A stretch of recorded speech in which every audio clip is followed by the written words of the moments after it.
Right.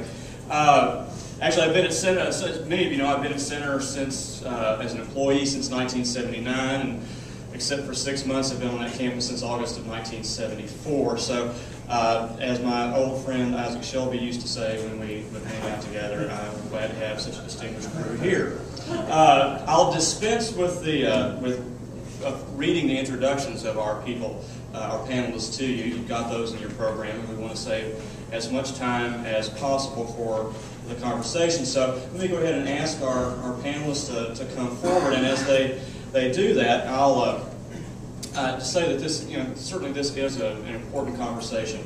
Taxes, taxation, tax policy can sometimes seem very arcane when it's in the hands of the economists. It can be unintelligible. The old joke about economists is that every one of them was born with 3 hands, because they will say on the one hand, then on the other hand, but yet on the other hand. But it really is important, because tax policy, especially in an open society like ours, is not just the forum of economists and financial experts. It touches every aspect of our lives in terms of the values. It is one of the ways that we express our priorities as a society. It's how we express our values as a society. So it is, as a teacher of history who always encourages my students to try to think of history as a large building with a series of windows, and whichever window you choose will provide you a particular perspective, but it will allow you to look at the bigger picture when all is said and done, and certainly tax policy is one of those things. 6 minutes. The state is in a financial crisis. The state is not only in a financial crisis, we're in a social crisis. We see in Kentucky an increase in the number of children living in poverty. We see an increase in serious illnesses. We rank number 1 in the nation, or 50th in the nation, however you want to phrase it, in terms of serious illnesses, heart disease, cancer, diabetes, and so forth. That's the worst in the nation, folks. In Shawnee High School in Louisville, for every 100 kids that go into that high school, only 67 graduate, and of those 67, only 3 are capable of going on to college or to technical school. That's a worst case scenario.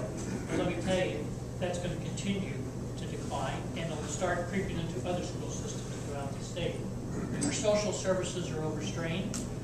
We have the largest number of children who die by child abuse than any other state in the nation. So as a society, we have to ask ourselves, what is our corporate responsibility here?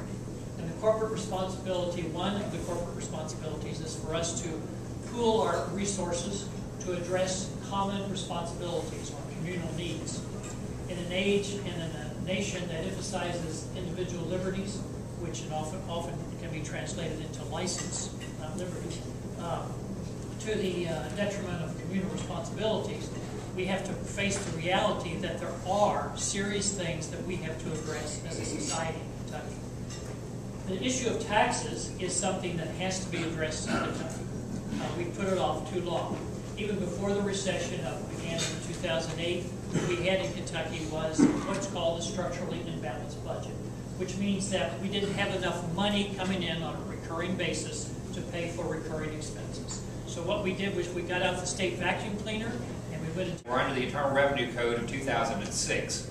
So what the federal government has changed in the last 5 years, we aren't even dealing with in the state of Kentucky.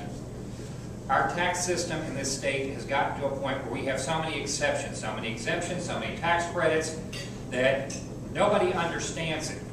And part of the position on the tax changes that I'm taking would make it a very easy to understand, uncomplicated, simplified system.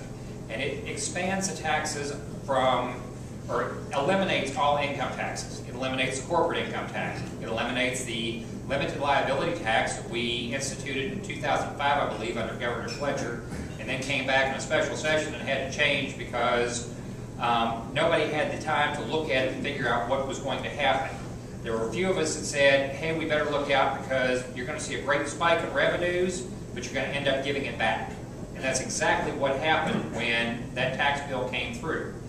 And what it didn't do was what it was intended to do, and that was create additional revenue for the state of Kentucky. What I'm looking at is totally eliminating the income tax and expanding the sales tax to everything, all services with the exception of medical, and, well, medical would be the big service that we're not looking at. We're not looking at expanding the sales tax to housing. We're not looking at putting a sales tax on food. Virginia has sales tax on food. Tennessee has sales tax on food. Tennessee has sales tax on just about anything you can touch. And they have a local option in Tennessee. For those of you who have traveled to Tennessee and you see this tax rate of 9.5%, 10%, 10.25%, Tennessee's tax rate is only 7% at the state level. And that's in the range of what I'm looking at having the tax rate be in the state of Kentucky. Right now, we take a constitutional amendment to allow a local option for any municipality to have it. There are some exclusions to the municipality. If you read my little bio, you know I don't know anything about taxes.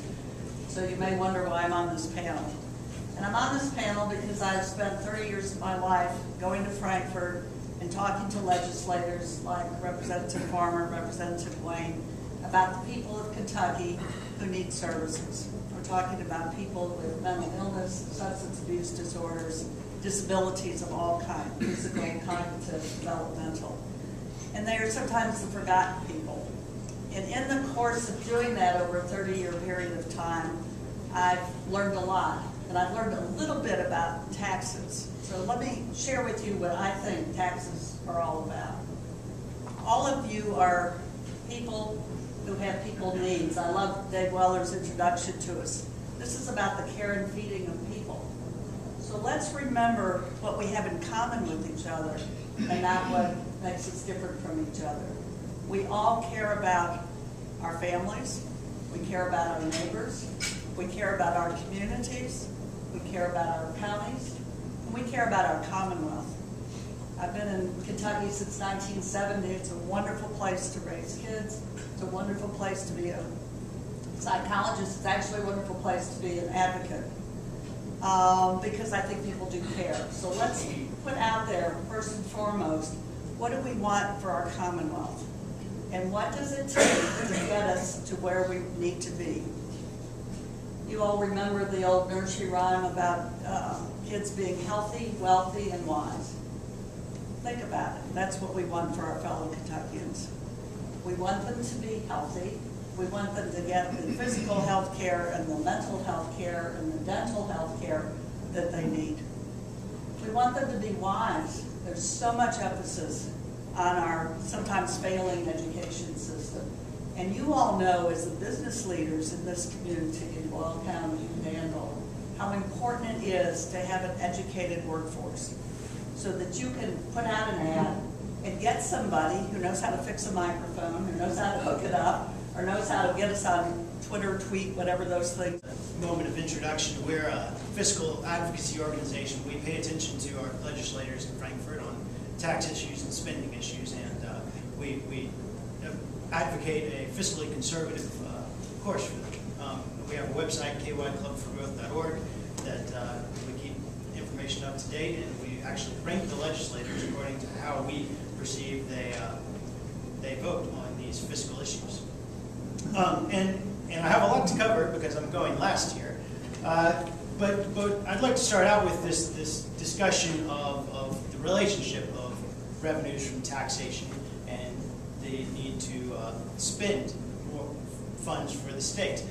This is a tax reform discussion, but the people here to my right have brought in the relationship with spending. And the most important thing I think we need to know is that over the past 30 years in Kentucky, the revenues have increased at a certain rate. It's maybe been an average of 4%, while spending's increased at something closer to 5%. Revenues aren't keeping up with spending, but it's because spending is exploding. In fact, you've probably seen on television, our governor has been on television talking about how he's created the smallest government in a generation and how he's had to cut $1 billion from the budget. Well, if you want to look at the general fund in Kentucky, next year, in fiscal year 2012, the expenditures budgeted are almost approximately what they were in 2008 before that $1 billion was cut.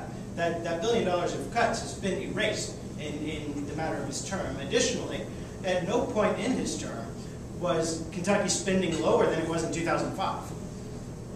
Smallest government in a generation is only possible if we're talking about the lifespan of a mouse or something. But spending has continued to grow, and I believe it's a separate question of what is an optimal tax system for Kentucky. I think